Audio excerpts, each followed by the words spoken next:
আমি সুকান্ত। আজ আমি তোমাদের রায়মার্টিন প্রশ্নবিচিত্রা থেকে অষ্টম শ্রেণীর ইতিহাসের ৮ নাম্বার মডেল সেটটি সলভ করে দেখাবো। Third unit test ৮ number model set. তো চলো শুরু করা যাক। দেখো, ১ নাম্বার, জাতীয় কংগ্রেসের প্রথম সভা বসেছিল বোম্বাই।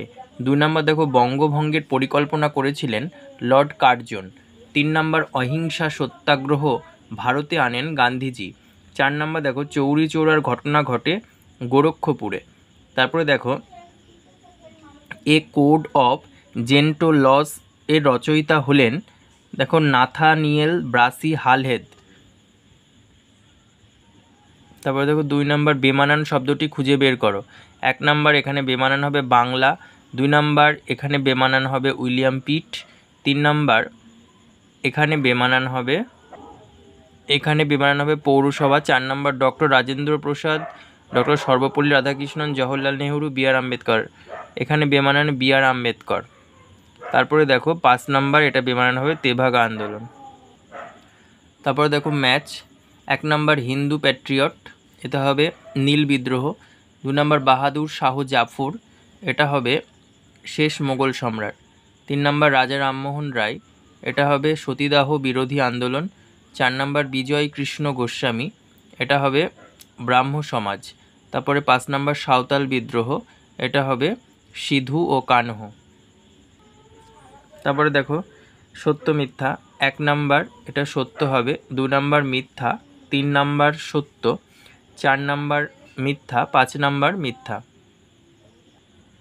তারপর দেখো ৫-এর ১, পারিবারিক হিংসারোধ আইন পাশ হয় ২০০৫ সালে। ২ নাম্বার, তলোয়ার জাহাজে প্রথম নৌবিদ্রোহ হয়েছিল। ৩ নাম্বার, ১৯৩১ সালে গান্ধী আরউইন চুক্তি হয়। ৪ নাম্বার, সারে জাহাসে আচ্ছা হিন্দুস্তান হামারা রচনা করেছেন মোহাম্মদ ইকবাল। তারপরে ৫ নাম্বার, স্বরাজ্য দল গঠন করেছিলেন মতিলাল নেহেরু ও চিত্তরঞ্জন দাস। তারপরে ৬-এর ১ নাম্বার, খলিফা শব্দের অর্থ কী? ইসলামদের ধর্মগুরু। ২ নাম্বার, কে আলিগড় অ্যাংলো ওরিয়েন্টাল কলেজ প্রতিষ্ঠা করেন? স্যার সৈয়দ আহমেদ খান। আচ্ছা, তারপরে কত সালে সাম্প্রদায়িক বাটোয়ারা নীতি ঘোষিত হয়? ১৯৩২ সালে। তারপরে দেখো, ভগৎ সিংয়ের বিখ্যাত স্লোগান কী ছিল? ইনকলাব জিন্দাবাদ। ক্রিপস মিশন কবে ভারতে আসে? ১৯৪২ সালে। ৬ নম্বর, চট্টগ্রাম অস্ত্রাগার লুণ্ঠনের নায়ক কে ছিলেন? মাস্টারদা সূর্য সেন। ৭ নম্বর, খুদাই খিদমতগার কথাটির অর্থ ঈশ্বরের সেবক। আচ্ছা, ৮ নম্বর, কার নেতৃত্বে সাইমন কমিশন গঠিত হয়েছিল? জন সাইমন।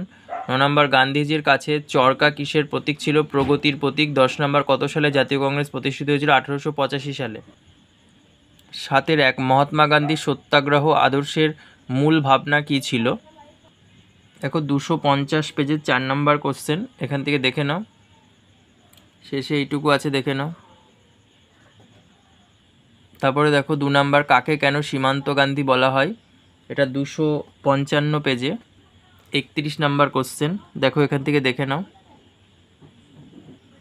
তারপরে দেখো, ভারত ছাড়ো আন্দোলনে মাতঙ্গিনী হাজরার ভূমিকা, ২৫৭ পেজে ৪৩ নাম্বার কোশ্চেন, এখান থেকে দেখে নাও। ৪ নাম্বার, আলিগড় আন্দোলনের মূল উদ্দেশ্য কী ছিল? ২৮৪ পেজের ৯ নাম্বার কোশ্চেন, দেখো আলিগড় আন্দোলনের মূল উদ্দেশ্য কী ছিল। তারপরে দেখো ৫ নাম্বার, ভারতীয় সংবিধানের ধর্মনিরপেক্ষ চরিত্র বলতে কী বোঝো? ৩১৯ পেজের ১২ নাম্বার কোশ্চেন, এখান থেকে দেখে নাও। ৮-এর ১, রাষ্ট্রপতির কার্যকাল, বয়স ও ক্ষমতা সম্পর্কে কী জানো? ৩২০ পেজের ১৫ নাম্বার কোশ্চেন, এখান থেকে দেখে নাও।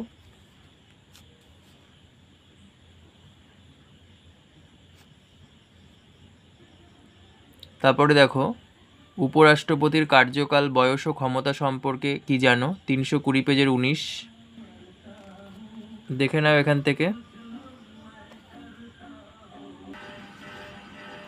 তারপরে দেখো, ভারতের রাজনীতি ও অর্থনীতির ওপর দ্বিতীয় বিশ্বযুদ্ধের প্রভাব আলোচনা করো।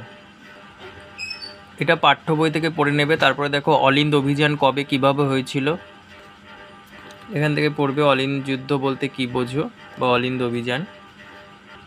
তারপরে শেষে এইটুকু বলবে। তারপরে দেখো, ভারতীয় মুসলমানরা খিলাফত আন্দোলন শুরু করেছিল কেন? দেখো এখান থেকে পড়বে।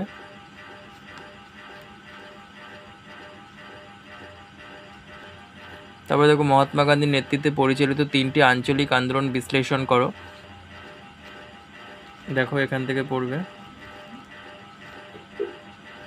তারপরে চম্পারণ সত্যাগ্রহ, গুজরাটের খেড়া জেলার কৃষক আন্দোলন যেটাকে খেদা সত্যাগ্রহ বলে, আর আমেদাবাদ শ্রমিক আন্দোলন 1918 সালে। তারপরে অহিংস অসহযোগ আন্দোলনের পর কিভাবে মুসলমান নেতাদের অনেকের সঙ্গে কংগ্রেসের দূরত্ব তৈরি হয়েছিল, এখান থেকে পড়বে। এগুলো লিখবে। সাম্প্রদায়িক দাঙ্গা, মুসলিম ধর্মীয় ভাবাবেগ বৃদ্ধি, উগ্র হিন্দু আন্দোলন। ধন্যবাদ।